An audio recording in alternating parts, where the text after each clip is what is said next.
بندی انہوں نے کہا کہ جب یہ اللہ تبارک و تعالیٰ کے سپرد ہے، اللہ تبارک و تعالیٰ کی یہی مرضی ہے تو اللہ ہمیں ضائع نہیں کرے گا، اللہ ہمیں برباد نہیں کرے گا۔ سبحان اللہ، انہوں نے صبر کیا۔ میرے محترم بزرگوں، دوستوں اور بھائیوں، حاجرہ علیہ السلام کے پاس وہ جو مسک میں ایک مسک پانی تھا وہ ختم ہو گیا، چند کھجوریں تھیں وہ ختم ہو گئے۔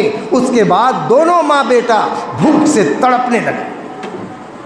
سبحان اللہ، بھوک سے تڑپنے لگے، پانی کے لیے ترسنے لگے، اس کے گلا خشک ہو رہے تھے، وہ بچہ بلک بلک کر رو رہا تھا۔ حاجرہ علیہ السلام پانی کی تلاش میں دوڑ کر صفا پہاڑ پر چڑھتی ہے، دیکھتی ہے پانی نہیں ہے، لیکن مروہ پہاڑ میں پانی دکھائی دیتا ہے۔ سبحان اللہ، اس بچے کی محبت میں بھوک کی شدت کو مٹانے کے لیے، پیاس کی شدت کو مٹانے کے لیے حاجرہ علیہ السلام صفا پہاڑی سے دوڑ کر سیدھے مروہ پہاڑ پر چلی جاتی ہے، لیکن دیکھتی ہے کہ وہ پانی نہیں ہے بلکہ بالو کا ریت چمک رہا ہے۔ پھر مروہ پہاڑ سے دور دور تک دیکھتی ہے پانی نہیں ہے، لیکن صفا پہاڑ کے اوپر پانی دکھائی دیتا ہے۔ پھر مروہ پہاڑ سے دوڑ کر صفا پہاڑ کے اوپر چڑھتی ہے، دیکھتی ہے کہ وہ پانی نہیں ہے بلکہ بالو کا ریت چمک رہا ہے۔ اس طرح سے حاجرہ علیہ السلام صفا اور مروہ کے درمیان 7 چکر لگاتی ہے۔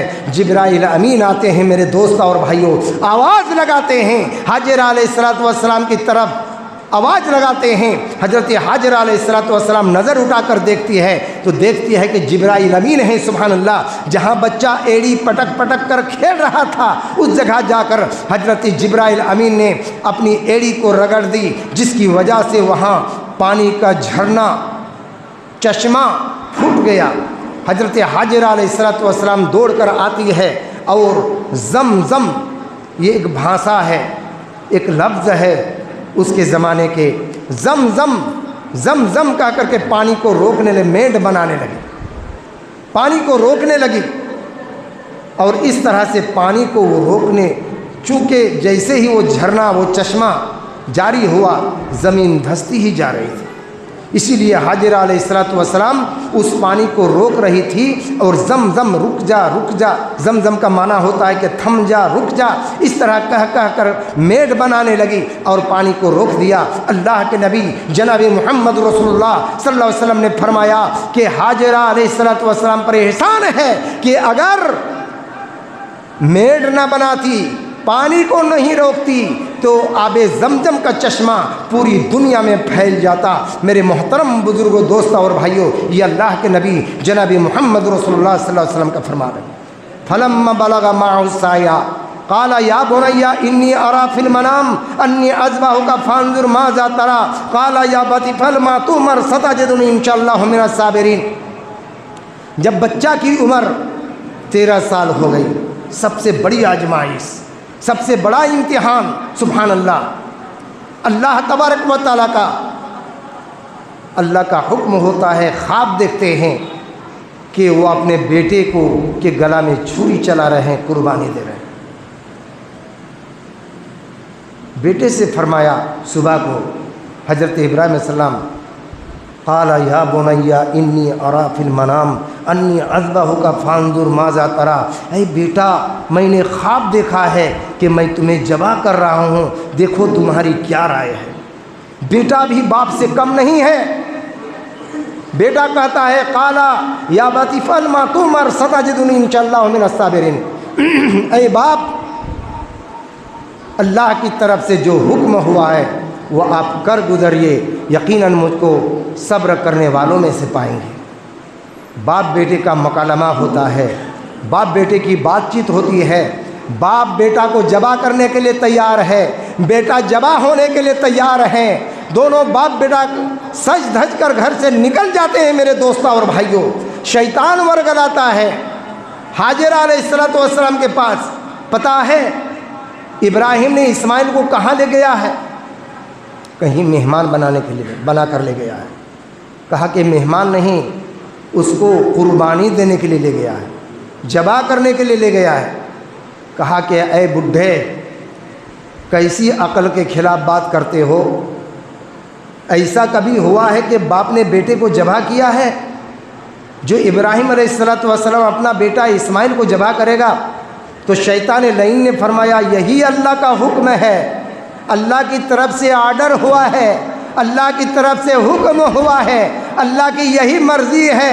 حاجر علیہ السلام نے فرمایا کہ جب اللہ تبارک و تعالیٰ کا حکم ہے تو وہاں بیٹا کو ذبح کر کے پھر گھر میں آ کر مجھے ذبح کرے، لیکن کوئی اعتراض نہیں۔ وہاں سے شیطان لعین بھاگ نکلا، ذلیل و خوار ہو کر اسماعیل علیہ السلام کے پاس کہتا ہے کہ اسماعیل، کیا تجھے پتہ ہے تمہارا باپ تجھے کہاں لے جا رہا ہے؟ کہا کہ کسی قربانی کے لیے۔ کہا کہ وہ قربانی کوئی دوسرا نہیں ہے بلکہ تمہیں ذبح کر کے وہ قربانی حاصل کرے گا۔ فرمایا کہ اے بڈھے، باپ بیٹے کو ذبح نہیں کرتے۔ کہا کہ اللہ کا حکم یہی ہے، بیٹا کہتا ہے کہ جب اللہ تبارک و تعالیٰ کی مرضی ہے، اللہ کا یہی حکم ہے تو جہے نصیب اللہ اس قربانی کو قبول کرے۔ وہاں سے بھی ذلیل ہو کر بھاگتا ہے، حضرت ابراہیم علیہ السلام کے پاس حضرت ابراہیم علیہ السلام سے کہتا ہے یہ شیطان لعین کہ ابراہیم علیہ السلام آپ اچھے شیطان کے وسوسے میں مبتلا ہو، شیطان کے پھیرے میں پڑ گئے ہو، بے قصور بے گناہ بچہ کو ناحق قتل کرنے جا رہے ہو۔ کہا کہ اے شیطان لعین، اے مردود شیطان، بھاگ یہاں سے۔ جب ابراہیم علیہ السلام سے نہیں سکا تو زمرۂ اولا کے پاس دیو کے شکل میں راستہ روک کر کھڑا ہو گیا۔ کہا کہ کیسے پار ہوتے ہو؟ دیکھتے ہیں اللہ کی طرف سے فرشتے آتے ہیں اور ابراہیم علیہ السلام سے کہتے ہیں کہ ابراہیم علیہ السلام 7 کنکریاں لیجئے اور لینے کے بعد تکبیر لگائیے، اللہ اکبر کا نعرہ لگائیے اور اس شیطان کے طرف ماریے۔ حضرت ابراہیم علیہ السلام 7 کنکریاں چونتے ہیں، اللہ اکبر کا نعرہ لگا کر شیطان کی طرف مارتے ہیں، وہ شیطان زمین پر دھس جاتا ہے۔ آگے نکلتے ہیں، زمرۂ اولا زمرۂ وسطیٰ میں پہنچتے ہیں تو وہاں بھی شیطان روک کر کھڑا ہو جاتا ہے، وہاں بھی 7 کنکریاں مارا جاتا ہے۔ پھر زمرۂ عقبہ پہنچتے ہیں، وہاں بھی شیطان دیو کے شکل میں راستہ روک کر کھڑا ہو جاتا ہے، وہاں بھی شیطان کو 7 کنکریاں مارا جاتا ہے۔ پھر میدان مینا پر پہنچتے ہیں، سبحان اللہ، باپ بیٹے عجیب و غریب امتحان میں کھڑے ہیں، سبحان اللہ۔ باپ بیٹا کو قتل کرنے کے لیے، بیٹا ذبح ہونے کے لیے تیار ہیں۔ بیٹا باپ سے کہتا ہے کہ ابو جان، آپ اپنے آنکھوں پر پٹی باندھ لیجئے، ہو سکے ذبح کرتے سمے محبت پیدری غالب نہ آ جائے، باپ کی محبت غالب آ جائے گی تو ہو سکے آپ کا ہاتھ کانپنے لگے گا، اس لیے ابو جان آپ اپنی آنکھوں پر پٹی باندھ لیجئے، میرے پیر اور ہاتھ کو باندھ دیجئے، چھری چلنے کے بعد ہو سکے ہاتھ پیر میں چھینٹوں تو باپ پر لگ جائے۔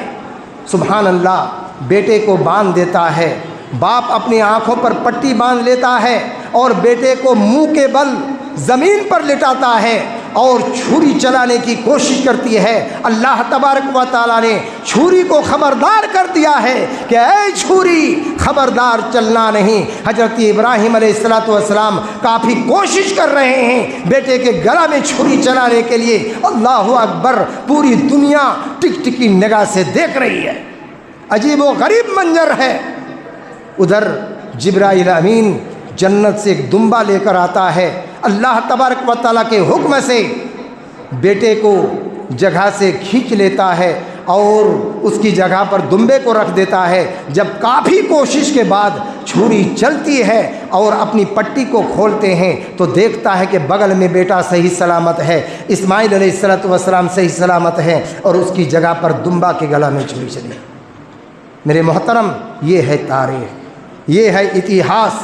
اللہ تبارک و تعالیٰ نے حضرت ابراہیم علیہ السلام کو ہر موڑ پر امتحان لیا، لیکن حضرت ابراہیم علیہ السلام ہر امتحان میں 100 کا 100 نمبر لایا۔ میرے محترم بزرگوں، دوستوں اور بھائیوں، اللہ تبارک و تعالیٰ کو یہ کام اتنا پسند آیا کہ آج بھی اسلام کے ارکان میں سے ایک رکن ہے حج۔ جو بندہ حج کرنے جاتے ہیں وہاں حج کے ارکان میں سے اس کو شامل کر لیا ہے۔ صفا مروہ کے درمیان چکر لگانا، جو لوگ حج کرنے گئے ہیں، جو حاجی ہیں، اس کو پتہ ہے یہ حج کے رکن ہیں کہ اس کو صفا مروہ کے درمیان 7 چکر لگانا پڑے گا۔ جمرہ اولا، جمرہ وسطیٰ، جمرہ عقبہ میں اس کو 7 کنکریاں اللہ اکبر کا نعرہ لگا کر مارنا پڑتا ہے۔ یہ حج کے ارکان میں اس کو شامل کر لیا ہے، اللہ کو اتنا پسند آیا۔ آج اسی قربانی کو ہم ادا کرنے جا رہے ہیں۔ میرے محترم بزرگوں، دوستوں اور بھائیوں، یہی چیز صحابہ کرام نے اللہ کے نبی جناب محمد رسول اللہ صلی اللہ علیہ وسلم سے سوال کیا تھا، ما ہذہ الاضاحی یا رسول اللہ، یہ قربانی کیا ہے؟ تو اللہ کے نبی نے فرمایا، سنت ابیکم ابراہیم، یہ تمہارے باپ ابراہیم علیہ السلام کی سنت ہے۔ صحابہ کرام نے عرض کیا کہ یا رسول اللہ، اس سے ہم کو کیا ملے گا؟ کہا کہ جانور کے بدن پر جتنا اون ہے، رواں ہے، ہر اون کے بدلے میں، ہر رواں کے بدلے میں تمہیں نیکی ملے گی۔ میرے محترم بزرگوں، دوستوں اور بھائیوں، یہ ہے حضرت ابراہیم علیہ السلام کی تاریخ، قربانی کی تاریخ، جو مینا کے میدان میں اپنے بیٹے کے گلا میں چھری چلایا تھا۔ آج اسی سنت کو ہم ادا کرنے جا رہے ہیں 17 تاریخ دین سموار کو۔ میرے محترم، اللہ کے نبی جناب محمد رسول اللہ صلی اللہ علیہ وسلم کے فرمان کے مطابق جانور کو اچھی طرح دیکھ لینا ہے۔ جانور کمزور اور لاغر نہیں ہونا چاہیے، جانور عیب دار نہیں ہونا چاہیے، لنگڑا، لولہا، کان کٹا، سینگ ٹوٹا نہیں ہونا چاہیے، خوبصورت جانور ہونا چاہیے۔ دیکھ کر کے جانوروں کو قربانی کرنا ہے، اور خود اپنے ہاتھ سے ذبح کریں گے تو بہتر ہے۔ میرے محترم بزرگوں، دوستوں اور بھائیوں، قربانی سے پہلے ہم عیدگاہ میں جا کر 2 رکعت سنت ادا کرتے ہیں۔ میں برہیٹ سے متعلق میں کچھ باتیں بیان کرنا چاہتا ہوں، چونکہ عیدگاہ کمیٹی کا وہی اعلان ہے۔ یہ تو الحمدللہ بہت خوشی کی بات ہے۔ اللہ کے نبی جناب محمد رسول اللہ صلی اللہ علیہ وسلم کے زمانے میں مردوں کے ساتھ عورتیں بھی عیدگاہ جایا کرتے تھے۔ اگر ہم بھی اپنی ماں بہنوں کو، بہو بیٹیوں کو عیدگاہ لے جا سکتے ہیں، لیکن شرط ہے کہ پردہ کا صحیح ڈھنگ سے انتظام ہو۔ اگر پردہ کا صحیح انتظام ہو، کسی طرح کی کوئی بے حیائی نہیں، بے پردگی نہ ہو، اس شرط پر ہم اپنی بہو بیٹیوں کو، گھر کی ماں بہنوں کو عیدگاہ لے جا سکتے ہیں۔ الحمدللہ نوجوان متحرک ہیں، ان کی طرف سے اعلان ہے۔ مجھ کو فون سے کہا گیا کہ اگر لکھنے کی ضرورت پڑے گی تو ہم لوگ لکھ کر دیں گے۔ ہم لوگ کوشش میں ہیں کہ اس سنت کو ادا کی جائے، کہ ہم کوشش کرتے ہیں کہ ماں بہنوں کو ہم عیدگاہ لے کر چلیں، اور ہماری کوشش بھرپور یہ رہے گی کہ ہم کما حق کو پردہ کا انتظام کریں۔ یہ اعلان ہے۔